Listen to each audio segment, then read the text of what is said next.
I'm Oleg Shmura. I am Dr. Ben Andrew. My name's Cody Anderson. My name is Katie Sandlin. My name is Andrew Lennox. My name is Nick Hand. I'm Riley Ratcliffe. My name is Jonathan Cammons. I oversaw cybersecurity for the VA.gov websites, and about a third of USDS, including me, were fired last week. Without people like me ensuring that VA.gov is secure, the private financial and healthcare data of Americans' veterans is at risk of being stolen, sold to the highest bidder, and used to harm people.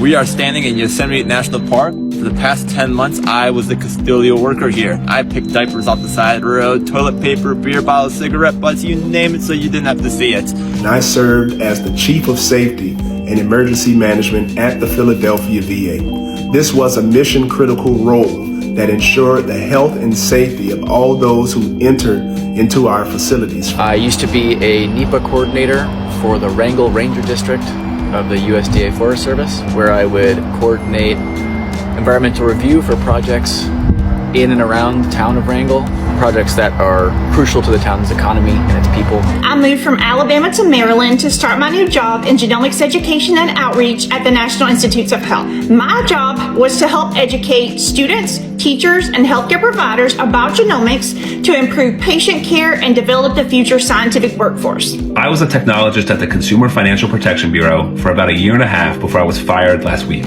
We were the ones making sure that you could use payment apps without being constantly scammed, that your sensitive financial data wasn't being collected and shared with shady companies, and that your data wouldn't be leaked in a data breach.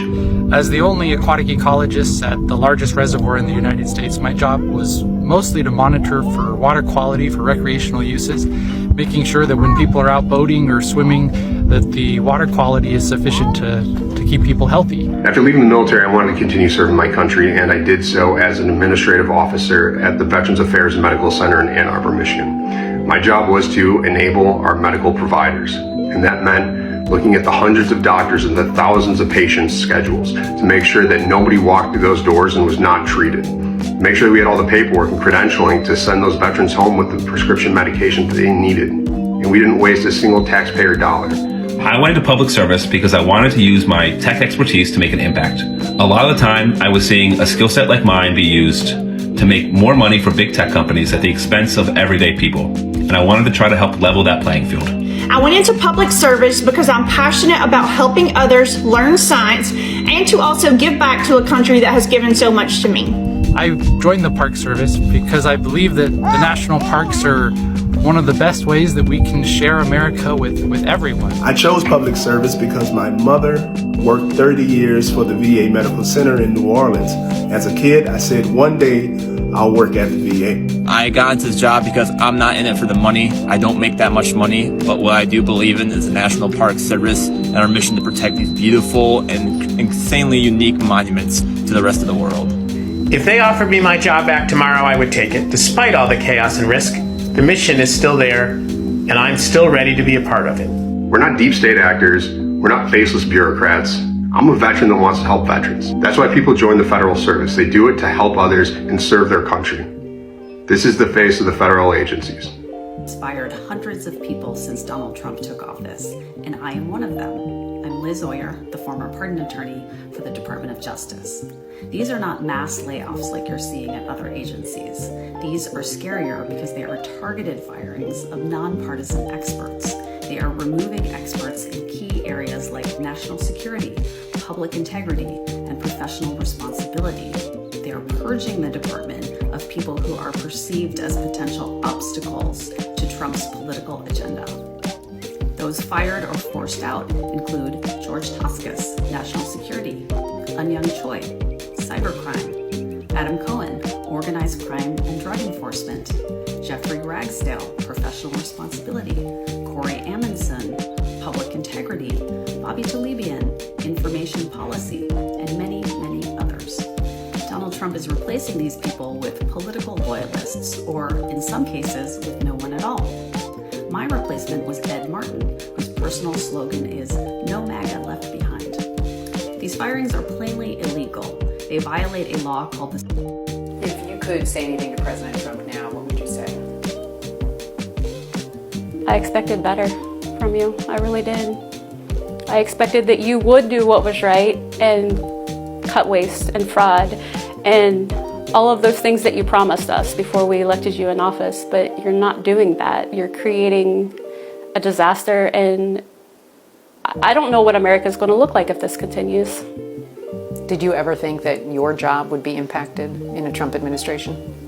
No, absolutely not. Jennifer Piggott was abruptly fired from her job at the Treasury Department's Bureau of Fiscal Service here in Parkersburg, West Virginia, along with 124 other probationary employees. She'd voted for Donald Trump and thought her government job would be safe.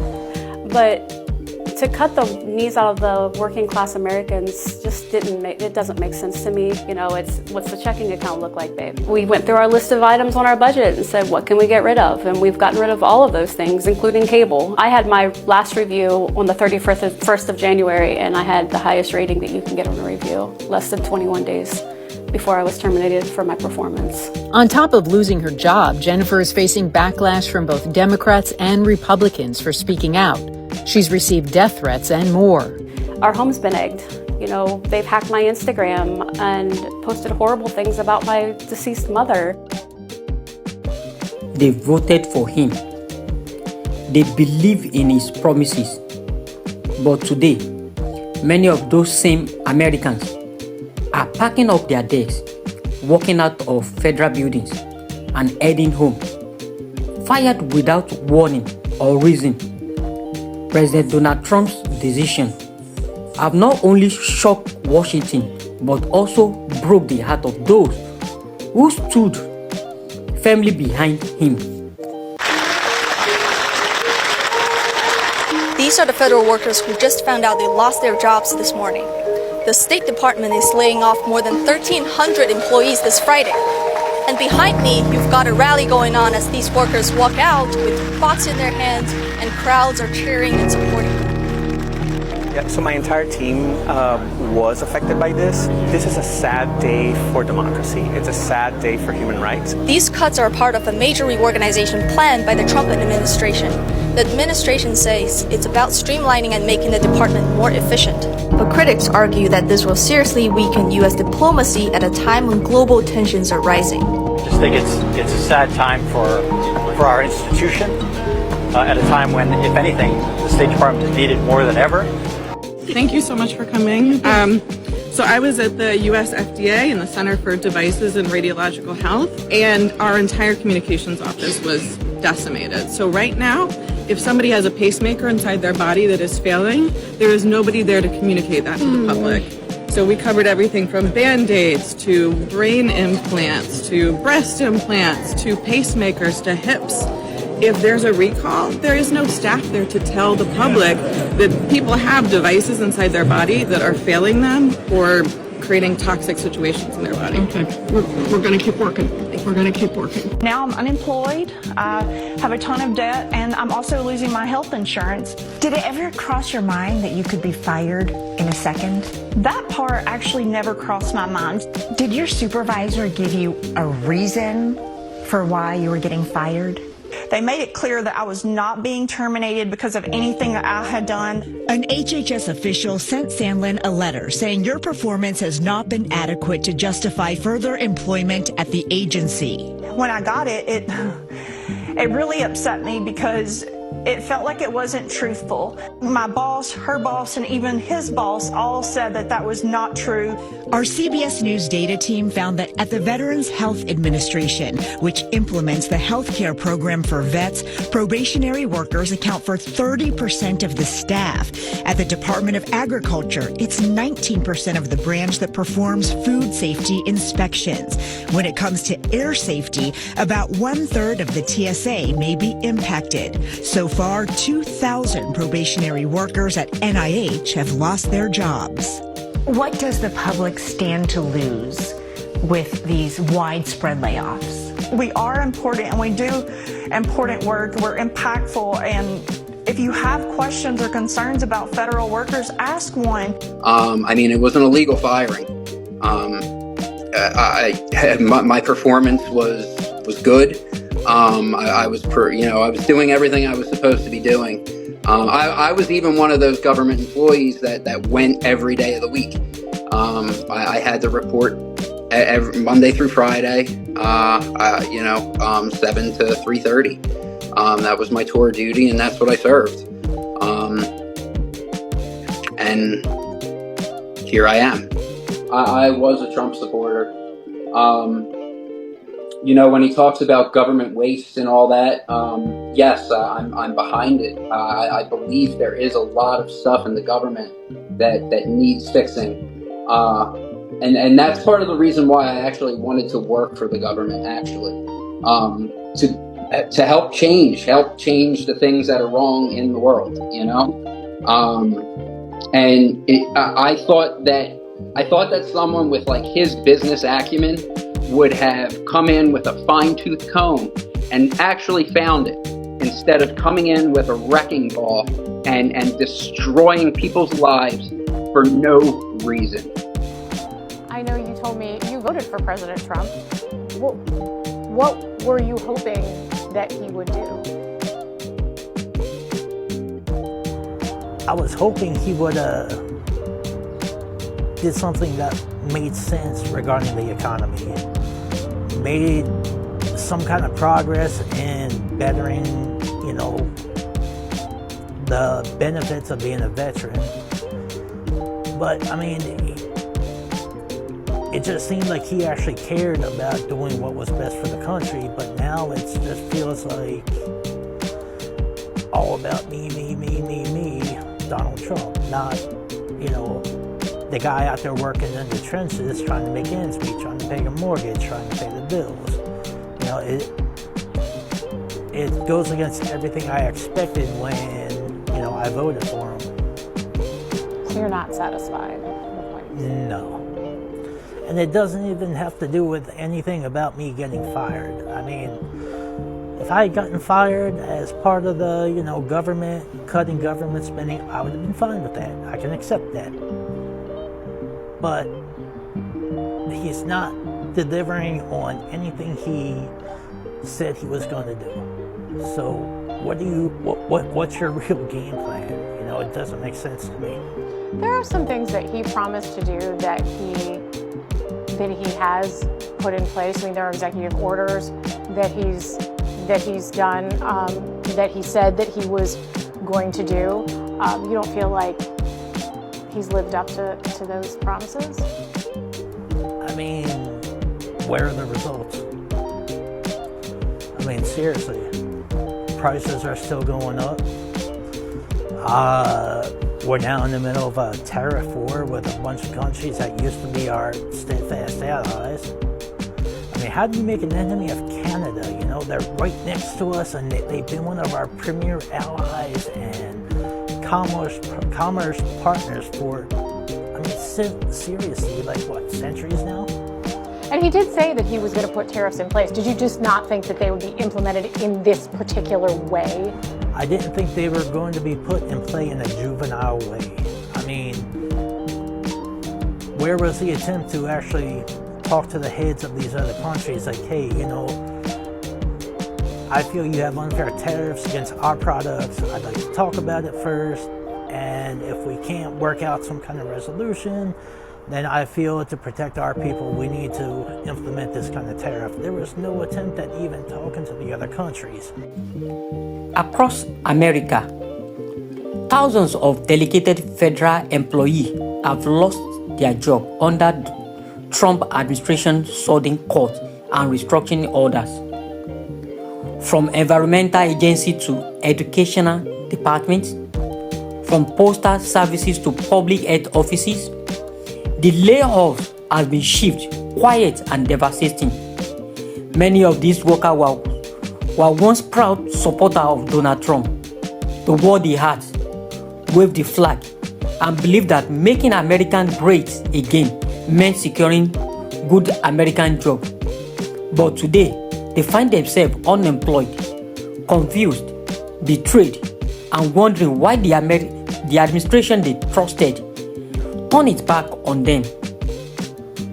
The White House claimed it's about reducing government spending, but to those affected, the escalation few hollow.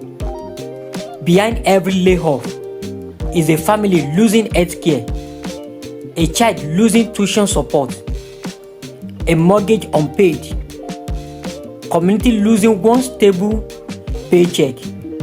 Economists warn that such massive firing have a ripple effect. When federal workers lose their job, small towns suffer, local businesses close, tax revenue drops, and consumer confidence collapse. Soon, what began as a political move became a nation crisis. Now those who kept their job are working under fear, uncertain whether their next memo will bring their pink slip. Morale is collapsing in our agency that once had America's best and brightest civil servants. This isn't just about politics, it's about people. People who believe in a vision, who work every day to keep America running, processing taxes, inspecting food, guiding borders, protecting community. And now, they are being told their services no longer matters. This is not just a paycheck that has been taken from them. It is dignity, pride, and trust in their government. For decades, federal services have been the backbone of this nation, the quiet hand behind every emergency response, every food safety check, every soldier's paycheck. To tear that apart for political gain is to wound the very heart of America's workforce. Mr. President, leadership isn't about firing those who disagree. It's about building a system where every worker, regardless of party or background, feel valued and respected. If the nation keeps sending loyal public servants home without cause, what message does this send to the next generation? Will they still feel dream of serving their country, or will they turn away, believing it no longer values? To every American who feel unseen or unheard right now, you are not alone. The truth always comes out, and history will remember how you stood, even when it felt like no one stood for you.